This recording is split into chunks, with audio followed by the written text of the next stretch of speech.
Good morning, students. Today we are going to start our book An Alien Hand, class 7. And now here is our first chapter, The Tinny Teacher. Firstly, name the smallest insect you have seen and the widest. Is it the fly? Fly क्या होती है? मक्खियाँ. No, it is not. अब ये कह रहे हैं कि name the smallest insect. Insect जो है वो होता है छोटे मोटे कीट पतंगे जो होते हैं, ठीक है. तो वो कह रहे हैं कि सबसे छोटा जो कीट पतंग आपने देखा हुआ होगा, यू हैव सीन, जो आपने देखा हुआ है, एंड द वाइजेस्ट, और सबसे आपको बुद्धिमान भी जो लगता है, इज़ द फ्लाई. क्या वो मक्खी हो सकती है? वो मक्खी है? नो, नहीं. इट इज़ नॉट, ऐसा नहीं है. Is it the mosquito? क्या तो वो, या फिर वो मच्छर है? नो, नॉट द मॉस्किटो, मच्छर भी नहीं है. Then it must be the worm, तो फिर वो कीड़ा होगा ज़रूर. नो, नन ऑफ दिस, इनमें से कोई नहीं. It is the ant. क्या है वो छोटा इंसेक्ट? आंट, चींटी.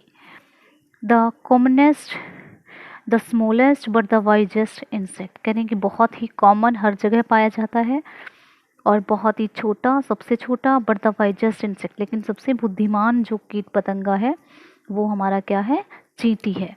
The story of an ants, और एक स्टोरी, वो कह रहे हैं कि एक आंट्स लाइफ, एक आंट की लाइफ की स्टोरी, साउंड्स ऑलमोस्ट अनट्रू. कह रहे हैं कि ऐसे तो हम ये देख सकते हैं कि जो एक चींटी होती है उसकी लाइफ की जो स्टोरी है वो हम ये नहीं कह सकते.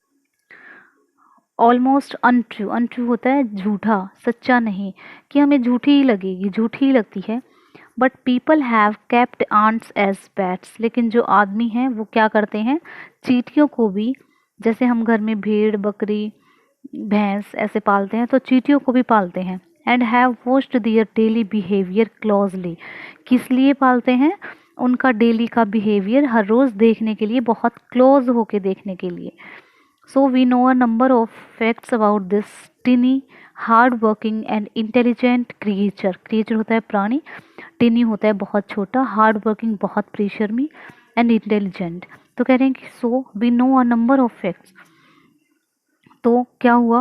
हम जानते हैं a number of facts, इनके बारे में बहुत सारे facts, बहुत सारी सच्चाइयाँ इस छोटे, परिश्रमी और बुद्धिमान जीव के बारे में.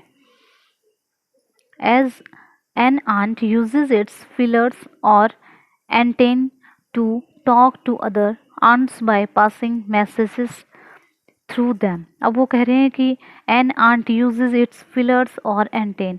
अब feelers और antennae जो है वो क्या होते हैं? feelers और antennae मतलब ये कहना चाहते हैं कि टच करने वाले जो इनकी एंटेन होती हैं या फिलर्स होती हैं, टच जो कर सकते हैं वो फीलिंग्स होती हैं. तो उनसे वो क्या करते हैं? Ants by passing messages through them. Feelers से और एंटेन से वो जो है अपने जो बातें होती हैं वो एक दूसरे तक पहुंचाते हैं. Watch a row of ants. कभी भी आपने देखा होगा चींटियां जब चलती हैं तो वो क्या करती हैं? एक रो में चलती है, एक लाइन में चलती हैं हमेशा. मूविंग अप और डाउन द वॉल, दीवार पे जब वो चलती हैं तो हमेशा एक लाइन में चलती हैं. Each ant greets all the others coming from the opposite direction by touching their feelers. अब वो कह रहे हैं कि कभी भी आपने देखा होगा जो अपोजिट साइड से जब आंट आती हैं, आगे से जो आ रही हैं, तो वो एक बार मिल के ग्रीट करके एक दूसरे को तब वो आगे बढ़ती हैं. हमेशा एक दूसरे को फिलर्स टच करके वो ग्रीट करती हैं एक दूसरे को. There are many kinds of ants. कह रहे हैं कि बहुत सारी काइंड्स, अलग अलग काइंड्स की आंट होती हैं. The commonest among them are the black और रेड वंस. देखा होगा आपने, एक लाल चींटियाँ होती हैं, एक ब्लैक चींटियाँ होती हैं.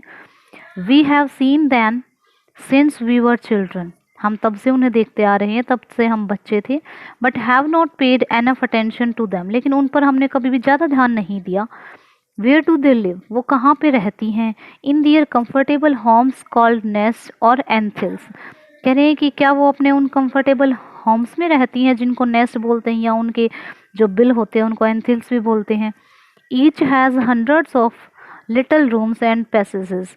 कह रहे हैं कि उनके जो घर हैं सभी के पास हंड्रेड्स ऑफ लिटिल रूम, छोटे छोटे सैकड़ों रूम्स होते हैं, सैकड़ों उनकी जगह होती हैं अलग अलग। In some of these rooms the queen ant lays eggs, कुछ जो रूम होते हैं उनमें जो क्वीन आंट होती हैं वो अंडे देती हैं।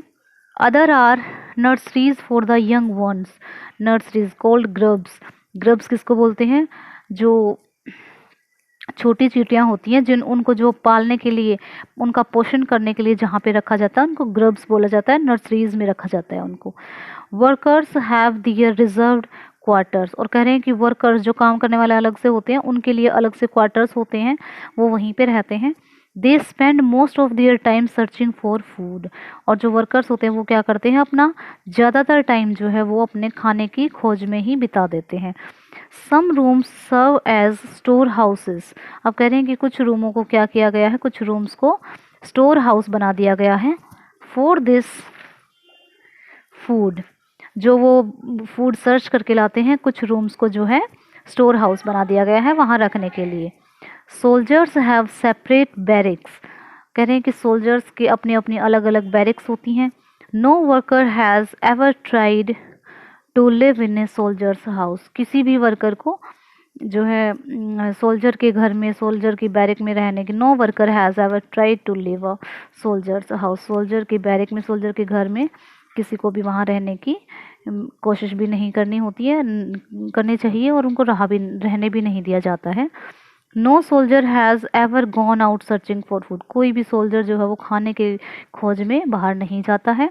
नो वर्कर और सोल्जर और cleaner has ever harmed a grub, कह रहे हैं कि कोई भी वर्कर, कोई भी सोल्जर या कोई भी सफाई करने वाला, क्लीनर, ग्रब, ग्रब बताया था ना अभी, जो छोटे यंग वंस जो आंट होती हैं उनको हार्म नहीं कर सकते, नहीं करते हैं। So you see an ant's life is very peaceful, तो आप देख सकते हैं कि जो आंट की लाइफ है वो बहुत ही पीसफुल होती है। ईच डज इट्स, पीसफुल होता है बहुत ही शांति वाली। Each does its share of work intelligently, सभी अपना अपना काम जो है बहुत ही इंटेलिजेंट वे से करते हैं। एंड ब्रेवली, बहुत ही बहादुरी से करते हैं। And never fights with other members of the group, और कभी भी अपने ग्रुप के दूसरे मेंबर्स से, दूसरे सदस्यों से नहीं लड़ाई करते हैं। Then I think it's enough for today. It's your homework, students. Today you will have to read this lesson till here and write difficult word meaning.